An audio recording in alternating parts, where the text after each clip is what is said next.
So they say, well, what are you? And I say, I guess I'm a Texan. I don't know. But so this causes some confusion. When people say I'm both, or if they say I'm Chinese, it causes some confusion. So let's go to the next one and see. Then we ask the question: if you say you're both, are you Taiwanese and Chinese, or Chinese and Taiwanese, or is it okay to say either one?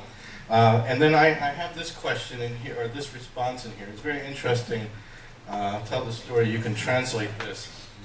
When I first did the survey, the test of the survey, I forgot to put in the instructions only to answer this question if you answered both in the previous question.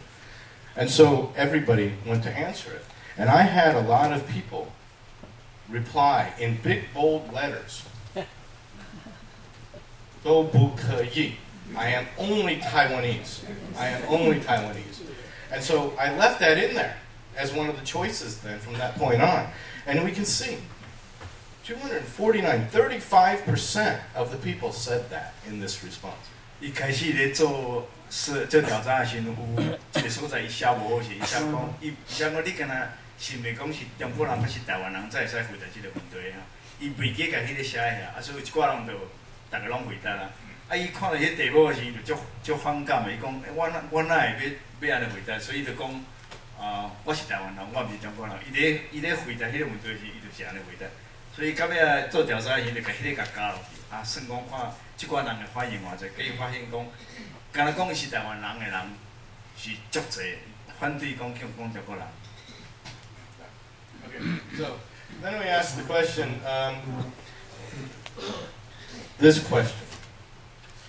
Basically, even though I say I'm Chinese, does that mean basically do I think that Taiwan and China should be part of the same country? And what we see are these numbers that 91% of the students surveyed, right, see this as a separate thing. When they say what I did, I followed up with interviews on a lot of them. What they say is, well, you know, I'm Chinese in the sense that my ancestors came from China. You know, I speak a language that came from China. I eat food that comes from China. But I don't identify with the country of China. That's different. That's a different issue for me. And so they often would say to me, you know, the same thing I'm saying. Well, where is your family from? And I said, you know, Ireland, Poland, whatever. And they'd say, see, so would you call yourself an Irish American? And I would say, yes, I guess so. But they say, do you want to move to Ireland? And I said, no, it's too cold there. So this kind of question. Okay, so we can go on to the next. What I did then is I created a scale, and I took several of the questions that asked about Chinese versus Taiwanese identity, and we created a scale of 1 to 12, with 1 indicating the strongest level of Taiwan identity. This included whether you identified as Taiwanese and Chinese. If you answered that question that said 都不可以, well, 就是台湾人. If you answered that way, questions about some other questions about identity, language choice, and things like that. And then we created a scale of 1 to 12, with 1 being the strongest Taiwanese identity, and 12 being really more Chinese identity. And you can see 61%, 62% of the students fit into the top 3 categories of Taiwan identity. Once again, Taiwan identity is very strong among these students. They're not waving a flag necessarily, and they're not wearing the t-shirt, but they are clearly Taiwan identified, and they have firm belief in this. 伊讲有差不多62%的学生囡仔强烈承认讲伊是台湾人，无要讲伊是中国人。Okay, so then we asked some questions about this. I'll talk about this more in a minute about Taiwan's future. What we see in this then again is both support for independence and Taiwan identity, right? What Ma Ying-jeou is saying is not in line with these opinions. This is not an honest form of representation on the part of the Ma Ying-jeou government. And this is a problem more than just, you know, a feeling that, oh, I don't feel that he's being honest. It's a terrible mistake. Ma Ying-jeou is misrepresenting the truth, both domestically and internationally. It's causing confusion here at home in Taiwan, and it's creating a misunderstanding across the globe. He's sending the message to Beijing and to other governments that the people in Taiwan are Chinese. And this is not what we're seeing in Taiwan. Now, I have to say that even though Taiwan identity is strong, I'm not convinced that there's great enough confidence in Taiwan, and that there seems to be an undercurrent of insecurity here, or a lack of certainty about Taiwan's future. And there is a problem with that. And I think that, again, V. Kim talked about this a little bit today, about where we're going to go in the future. There is that sense, and this is promoted by the Ma Ying-jeou government, that Taiwan can't go it alone, that Taiwan can't survive without China. Right? And this is part of what is creating this insecurity. So we see this question, for Taiwan to have a future, right?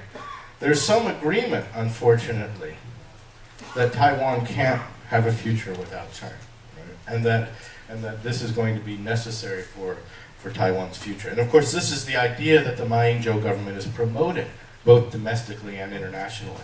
He's telling the people of Taiwan, don't dare vote for the DPP because they're going to ruin your future by creating conflict with China. I could make friends with China, and we're going to be buddies, and they're going to take care of you. The big brother China is going to protect you. Right? This is the message that's coming across. And we have the question about whether it's inevitable that Taiwan will unify with China. And this is a problem as well. There are enough people who think that it's sort of inevitable that Taiwan will unify with China. And I did cross-tabulation on this.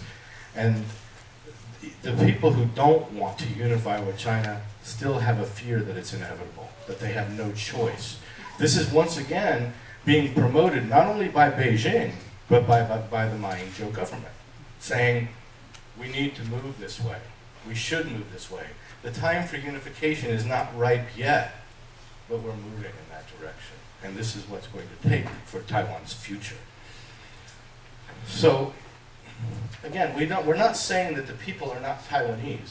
And we're not saying that people aren't proud to be Taiwanese. But there is a sense of insecurity, a sense of concern.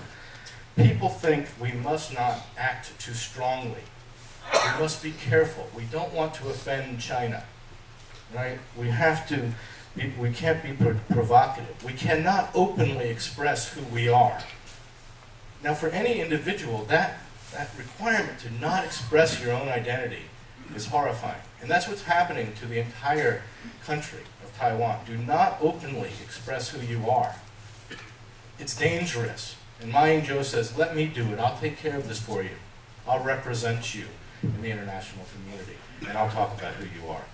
So how can the people in Taiwan express confidence in their own sovereignty, in their own identity, if their own president isn't doing so?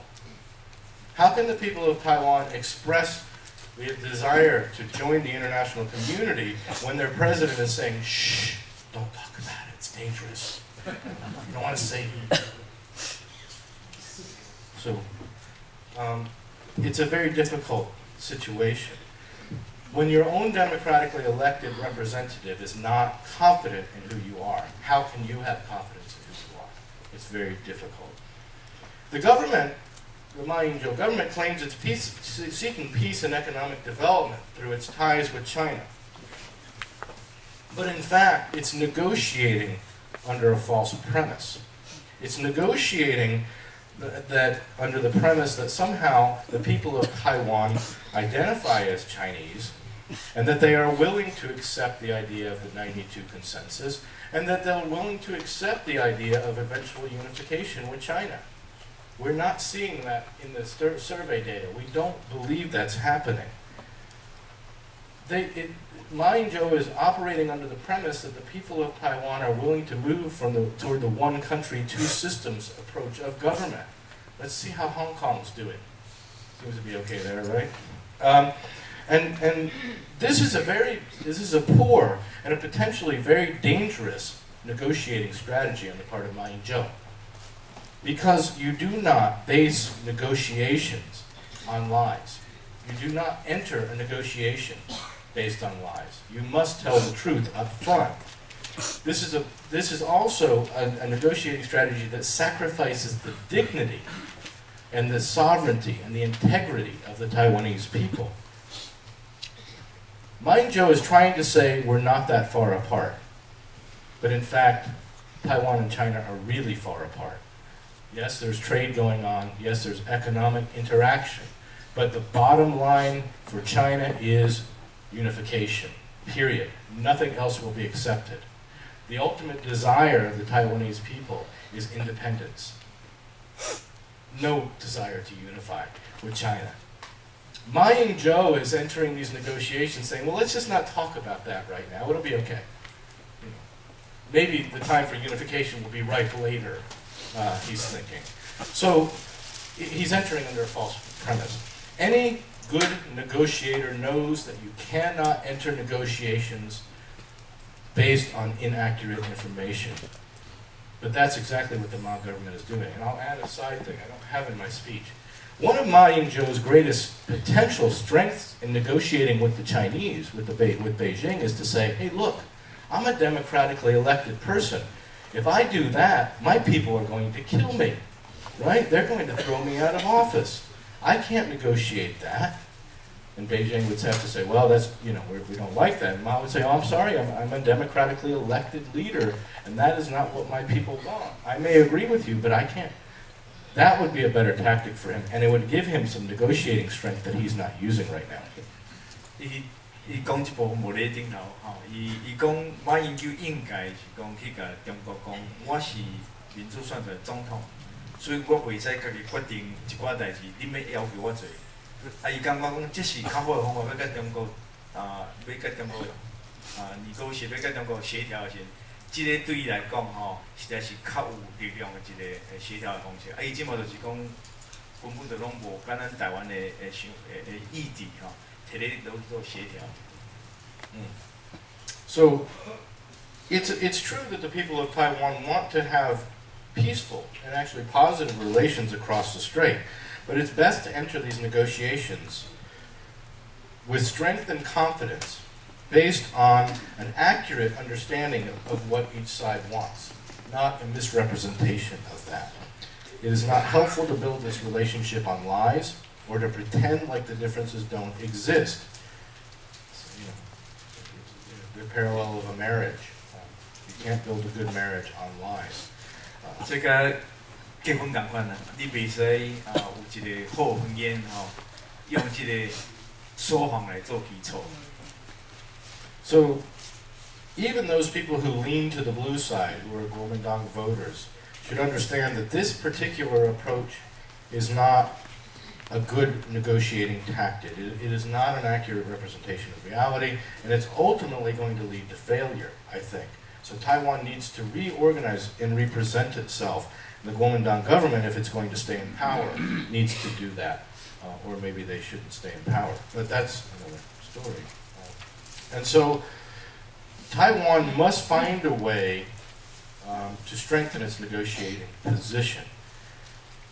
The Ma administration has used the emphasis on Chinese identity to promote closer ties. We are all children of the Yellow Emperor. We are all Chinese, and so we need to work together.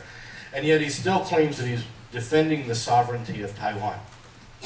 He's not, in fact, in my opinion, defending the sovereignty of Taiwan. His definition of sovereignty seems to be only promising not to move toward formal unification in his 4 years in office. Maybe 8 years. No, he didn't say 8. He just said my first 4, right? And so maybe it'll be his last 4. I don't know. But he promises no unification. But the idea of sovereignty and independence involves much more than promising not to unify. It involves confidence in identity. It involves confidence in your goals. The Ma administration's policies, tied somewhat to the international community's ambiguous position on Taiwan, threatens Taiwan's sovereignty and independence.